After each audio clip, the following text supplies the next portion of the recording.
పురాణ పురుషుడు అధ్యాయం 9. తటాకము చుట్టూను వలయాకారముగా పెరిగిన కొబ్బరి తోట ఎందలి కొబ్బరియాకుల సందులలో నుండి మొవ్వల గొంతులలో నుండి ప్రయాణము చేయుచున్న గాలులు రివ్వు రివ్వుమని శబ్దములు చేయుచు తటాకమందలి నీటిలో దుమికి చిరు తరంగములపై తపతపలాడుచు తీరమునకు వచ్చి కొట్టుకొనుచున్నవి.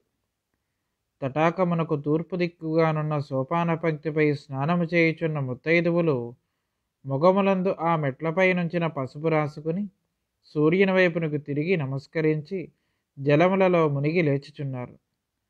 కొందరు స్నానములు పూర్తి చేసి బిందెలతో నీరములను ముంచుకొనుచున్నారు.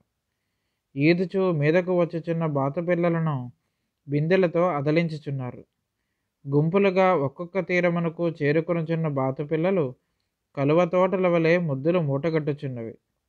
నీరములు ముంచుకొని బిందెల నడుమన కీలించి ఎడమ చేతితో బిందిని ఆలింగనం చేసుకుని కుడి చేతి వ్రేళ్లతో 2-3 తూండ్ల తామర పువ్వులను పట్టుకుని కొందరు ముత్తైదువులు మెట్లెక్కి యొయ్యారముగా నడిచి వచ్చుచున్నారు. తటాకమునకు తూర్పు వైపుగా తీర్చిదిద్దట్లున్న బాట వెంట నడిచి బాటకు ఇరుదేశలా నిర్మింపబడిన తమ రెల్లు కుటీరముల ప్రాంగణములలోనికి ప్రవేశించుచున్నారు. ఇండ్ల ముంగిళ్లలో ఇరుదేశలా పూల మొక్కలున్నవి. ఇంటి సింహద్వారం మండగమునకు పసుపు పూసి కుంకుమ నామశుద్ధ చుక్కల ముగ్గులు తీర్చబడి ఉన్నవి. నడవలోనికి ప్రవేశించినంతనే గచ్చునేలపై అష్టదళాకారముగా శుద్ధ ముగ్గు అలంకరింపబడి ఉన్నవి. ద్వారమునకెదురుగా దొడ్డి గుమ్మములలో తులసి కోట కనిపించుచున్నది. దానిపై ప్రమిద దీపము. తులసి మొక్క ఆకులపై పసుపు కుంకుమ అక్షతలు చల్లి ఆ ముత్తైదువులు ప్రదక్షిణము చేసి వచ్చుచున్నారు. ఒక ముత్తైదువ ప్రదక్షిణము పూర్తి చేసి తన గదిలోనికి పోయి వన్నెచిన్నుల ధౌత వస్త్రములను ధరించెను.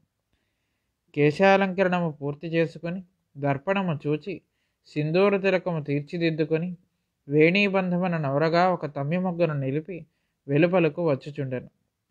మరి ఒక ముత్తైదువ వీధి గుమ్మము నుండి, ఏమి మృణాళిని, ఇంకనూ నీ పని పూర్తి కాలేదా? అప్పుడే మిగిలిన వారందరూ నందగోపుని ఇంటికడ సమావేశమైరి. నేను నీకోసమే నిలిచితిని, రమ్ము పోదము అనెను. నందగోపుని ఇంటి ముంగిలి పెద్దది. అందు చిన్న చిన్న మేరు పర్వతముల వలె గోధుమ గడ్డితో పేనిన పురులు 6 ఉన్నవి. పురుల పక్కన రోడ్లలో కొందరు ముత్తైదువులు గోధుమలు దంచుచున్నారు. ప్రాంగణమున అటు ఇటు పరువెత్తుచున్న లేగదూడలు 2 అచట సమావేశమైన ముత్తైదువులను రాచుకుని పోవచ్చు కుచ్చుతోకలతో కొట్టుచున్నవి. ఇంతలో ఒక కొత్త గోడలు లేగదూడను పట్టుకొనబోగా అది ఆమె తలపై నుండి లంఘించి పరిగెత్తెను. నీకెంత పొగరే అని ఆమె నవ్వెను. ఆహ్వానము రాగా ఎల్లరునూ ఎత్తైన మట్టి అరుగులపై చేరిరి. ఆ ఇంటి ఎత్తైన అరుగులు గోమయ చర్చితములై చుక్క ముగ్గులతో మనోహరములై ఉన్నవి. ముత్తైదువులెల్లరూ క్రమముగా నడువలోనికి ప్రవేశించిరి. సందు లేదు. అయినను వచ్చిన వారు వచ్చినట్లు సందు చేసుకుని దూరుచుండిరి. లోపలి నుండి మంగళహారతి పాటలు వినిపించుచుండెను.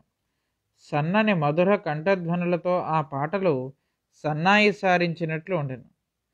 జనసమూహమునకు లోపల దారుపర్యంగంపై నందగోపుని భార్యలు యశోదయు రోహిణియు కూర్చుని ఉండిరి. యశోద గర్భిణి, 7వ మాసము. గర్భిణి అయిన ఆమెకు మిగిలిన వారు పాదములకు పసుపు రాసిరి. ముత్తైదువులందరూ ముఖమున సింధూర తిలకము దిద్దగా అది దట్టముగా పులుముకొనెను. 2 ముత్తైదువులు పళ్ళెరములను ధరించి ఇరుపార్శ్వముల యందును నిలబడిరి. అందు పూలు పండ్లు తాంబూలములు ఉన్నవి. సర్వాలంకార శోభితి అయిన యశోద లేచి నిలబడి అచ్చట పూజాపీఠముపైనున్న కాత్యాయనీదేవి విగ్రహమునకు షోడశోపచార పూజ చేసెను. కాత్యాయనీదేవి వ్రజగణమందలి వైశ్యుల ఇలవేల్పు. ఆమె కన్యాకుమారి రూపమున ఉండును. కొందరు కన్యకా పరమేశ్వరి అందురు. పూజ పూర్తి చేసి యశోద సాష్టాంగపడి నమస్కరించి లేచి పెద్ద ముత్తైదువుల పాదములకు నమస్కరించెను. ఆ ముత్తైదువులు ఆమెకు నూతన వస్త్రములు తాంబూలము కొబ్బరి బొండము చేతికిచ్చి బొట్టు పెట్టి తరలో పూలుంచి శేషలు చల్లిరి. మన యశోదకు కొడుకు పుట్టునో కూతురు పుట్టునో, కొడుకు పుట్టినచో ఇక పట్ట పగ్గములుండవు, అని ఒక ముసలి ముత్తైదువ కూర్చుండి నవ్వెను. నిన్ననే నా చిన్న కొడుకు దీన్ని గూర్చి ప్రశ్నించి తన సహచరునితో తుంగకాడను చీల్చెను. ఏమని సమాధానం వచ్చెను? కొడుకా కూతురా? కొడుకని వచ్చినది. కాదు, కూతురని వచ్చినది. నా కోడలు కొడుకు తుంగకాడను చీల్చగా కొడుకని వచ్చినది. మావారును నేనును చీల్చగా కూతురని వచ్చినది. ఈ కోకిలమ్మ మనందరిలో ముసలి ముత్తైదువు. మంత్రసానితనమున 30 సంవత్సరముల అనుభవం కలది. ఈ చుట్టుపక్కల గ్రామముల్లో కొన్ని వందల పురులు పోసెను. ఆమెను అడిగినచో చెప్పగలదు. కోకిలమ్మ మోకాళ్ల నొప్పులను లెక్క చేయక చిటుక్కను లేచిపోయి యశోద గర్భము తడివి కాత్యాయిని పూజాపీఠమునున్న పుష్పమును పట్టుకొని కన్నులు మూసి ధ్యానించి కొడుకే పుట్టును అని ప్రశ్న చెప్పాను.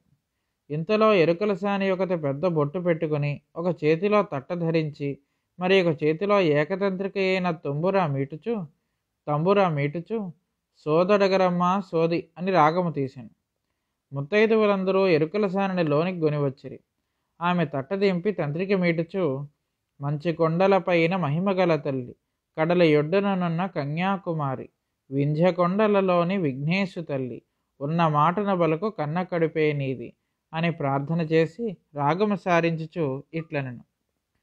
తల్లి కడుపున చిన్న దుర్గమ్మ ఉంది, ఆ తల్లి కడుపున అన్నగారున్నాడు, ఆ తల్లి ఈ తల్లి అందుకుంటారు, కనకదుర్గను నీవు కంటావు తల్లి, నీకు కొడుకైతాను నిలబడిన తల్లి.